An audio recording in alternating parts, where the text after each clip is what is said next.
Oficialmente temos um novo campeão na Fórmula 1. Depois de 4 anos do Verstappen vencendo, no último ano do regulamento do efeito solo, a gente tem o Norris como campeão.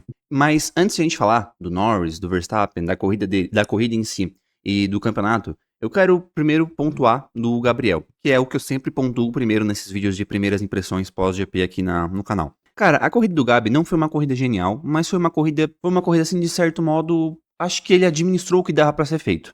Eu senti que o primeiro stint dele foi muito melhor do que o segundo. O primeiro stint dele, de médio, ele tava conseguindo acompanhar o Alonso de forma bem tranquila. No segundo stint de duros, eu não sei se o carro da Sauber não conseguiu performar com esse pneu, se ele desgastou demais esse pneu, ou se ele teve algum problema de ritmo, se ele errou. Porque, cara, o Alonso foi e ele ficou. Então, alguma coisa aconteceu, não sei se foi erro dele, erro do carro, enfim, mas alguma coisa aconteceu. Mas tirando isso, como eu falei no último vídeo aqui, pós-GP do Qatar, é sempre bom terminar o ano com uma corrida boa. E pra mim, ele fez um bom final de semana. Ele classificou bem e terminou bem a corrida. Então, pra mim, a temporada do Gabriel foi uma temporada sólida. Pra mim, ele não foi o melhor Hulk, mas eu vou tentar abordar isso no outro vídeo que eu vou trazer aqui no canal. Mas foi uma temporada muito boa, uma temporada que, pra ser sincero, eu nem esperava que ele fosse pontuar tanto quanto ele pontuou, tá? Então, uma temporada excelente do Gabriel. Cara, da corrida em si, não tem muito o que a gente conversar, porque a corrida foi bem tranquila. Foi mais estratégia, uma parada, duas paradas. Então foi uma corrida bem tranquila, não foi uma corrida de grandes emoções. Se fosse uma corrida do começo do ano, ia ser uma corrida nota 7, porque teve umas ultrapassagens legais. Teve 3 pilotos que fizeram ultrapassagens duplas, o Norris, o Leclerc e o Russell. Teve umas boas ultrapassagens, pilotos que saíram lá de trás e galgaram bastante posições, como foi o caso do Hamilton. Mas, tirando isso, foi uma corrida nota 7. Não teve grandes emoções por ser a última corrida do ano. Acho que a gente esperava mais, mas se a gente fosse analisar friamente, era meio óbvio que era isso que ia acontecer. A McLaren ia ser 100% conservadora, eles não iriam arriscar. O Verstappen, por largar na pole e ter sempre ar limpo na frente, ia fazer um bom ritmo de corrida e provavelmente ia ganhar a corrida.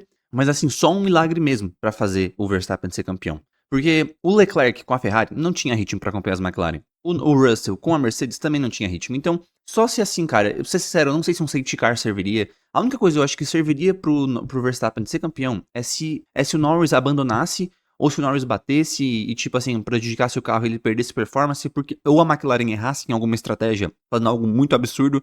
Porque, cara, em ritmo, nenhuma equipe conseguiria alcançar, porque o carro da McLaren é muito à frente de qualquer outro. Aí muitos de vocês vão comentar aqui nos comentários, se o Verstappen não tivesse feito aquilo que ele fez na Espanha, ele teria sido campeão, porque eu acho que a diferença foi de 2 pontos, se eu não me engano, né? 2 ou 5, agora não lembro bem de cabeça. Cara, mas assim, o Verstappen até falou mesmo, que ele errou, que ele não precisava ter feito aquilo, e realmente ele não precisava. Mas é uma coisa que ele deu numa entrevista no ano passado. Cara, se minha mãe tivesse bolas, ela seria o meu pai. Um campeonato é feito de vários e se. Todos os campeonatos são feitos de e se não sei o que, e se não sei o que. Beleza, todos os campeonatos são feitos disso. Mas o que realmente faz um campeão é o que realmente acontece no final. Porque se a gente for parar pra pensar, se o Verstappen não tivesse errado na Espanha, ele teria sido campeão. Se o Norris não tivesse errado no Canadá, ele também seria campeão. Se o motor dele não tivesse quebrado na Holanda, ele já teria sido campeão. Se a McLaren não tivesse errado em Las Vegas, ele já teria sido campeão.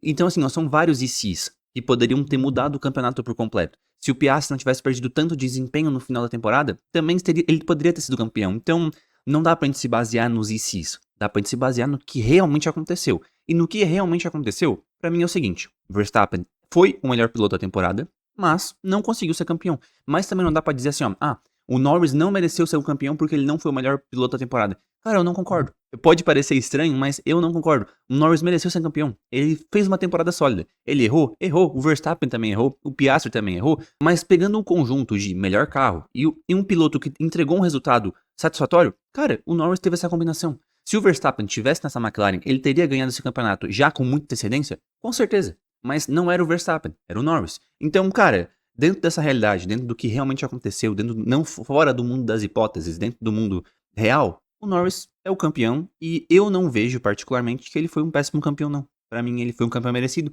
E assim, até num papo que eu trouxe aqui no vídeo no canal essa semana, muita gente fala, o Norris é o pior campeão da história. Cara, o pior campeão dos últimos 10 anos pode até ser, até porque nesses últimos 10 anos a gente teve Verstappen, Rosberg e Hamilton. Pior que o Verstappen e o Hamilton, isso com certeza. Mas pior que o Rosberg, tenho as minhas dúvidas. Pode ser assim que em pilotagem o Norris seja um pouco à frente, mas em mentalidade o Rosberg esteja um pouco à frente. Mas eu tenho as minhas dúvidas. Mas agora sim, o pior campeão da história. Pra mim, o Button é pior do que o Norris. Pra mim, o Villeneuve é pior do que o Norris. Pra mim, o Damon Hill é pau a pau, cara, com o Norris. Eu não sei se o Damon Hill é melhor do que o Norris. Então, assim, esse papo de, o Norris é o pior campeão da história, cara, não cola.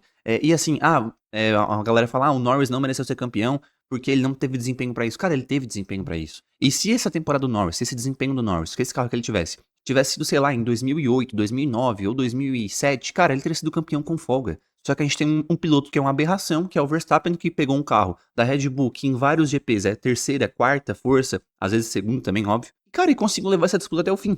Então, assim, cara, não dá pra dizer que o Norris não mereceu. O Norris mereceu sim. Não foi o melhor piloto, eu vou frisar isso de novo. Ele não foi o melhor piloto da temporada, mas não dá pra dizer que ele não mereceu ser campeão. E outro ponto que eu queria conversar com vocês é uma coisa que eu tava refletindo. Cara, será que essa temporada do Verstappen foi a maior temporada de um não campeão da história? Porque eu lembrando aqui de cabeça, tá, gente? Esses vídeos eu sempre faço coisa falando de cabeça. Eu lembro, assim, de grandes pilotos que tiveram grandes temporadas e não foram campeões. Foi o Senna, principalmente, em 93, que eu acho que até essa temporada do Verstappen foi a maior temporada de um não campeão. O Senna também em 89. Até, assim, a temporada do Senna de 89 foi pior do que a de 88. E também foi pior do que a de 93. Mas ele também só não foi campeão por causa daquela aberração que aconteceu no Japão com o Alan Prost. O Massa, talvez em 2008, mas assim, o Massa em 2008 também teve muitos erros da Ferrari e dele mesmo. Então, assim, eu não consigo dizer que a temporada do Massa em 2008 foi melhor do que a temporada do Verstappen foi esse ano. O próprio Hamilton em 2007 também, onde ele teve uma grande temporada. E uma outra que eu lembrei aqui agora, eu acho que é uma das principais, junto com o Senna de 93, é o Alonso de 2012. Porque assim, o que o Alonso performou aquela temporada foi um absurdo. O Alonso, assim, foi por muito o melhor piloto daquela temporada. E até é um ponto interessante a gente ressaltar, porque aquela temporada o Alonso não tinha o melhor carro. A Ferrari, cara, era a segunda, terceira, quarta força também, tranquilamente. McLaren tava à frente, Lotus em algumas corridas também tava à frente da Ferrari. E o Alonso conseguiu levar a disputa até o fim, igual o Verstappen conseguiu. E naquela temporada, cara, é meio que assim, todo mundo concorda. O Alonso merecia ser campeão? Merecia. Mas também não dá pra dizer que o Vettel não merecia, porque a temporada do Vettel, cara, foi muito boa. O final de temporada do Vettel, igual o final de temporada do Norris, foi um absurdo. Ele venceu várias corridas, cara. Aquele GP do Brasil que o Vettel fez foi um absurdo. Então, assim, é até um bom paralelo. A temporada de 2012 é um bom paralelo com agora, porque aquela temporada, o Alonso foi o melhor piloto, igual o Verstappen foi o melhor piloto agora, e os dois não tinham o melhor carro.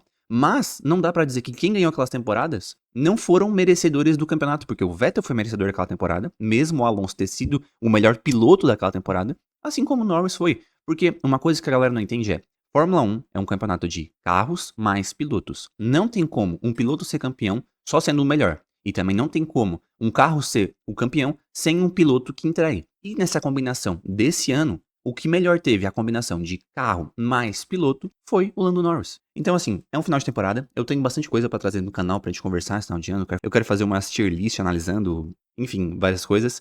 E então se inscreve aí pra poder acompanhar esse final de temporada. Galera, lembrando, se vocês quiserem os melhores produtos da Fórmula 1, acesse a loja da Auto Fórmula, o link tá na descrição, use o cupom MOTOR01 que você ganha 10% de desconto e ajuda o canal a trazer mais vídeos como esse. E se você quiser entender como o Senna dominou a Fórmula 1 na chuva, assiste o vídeo que tá aparecendo agora na tela. Eu sou José e esse é o Paddock Motor. Valeu, galera.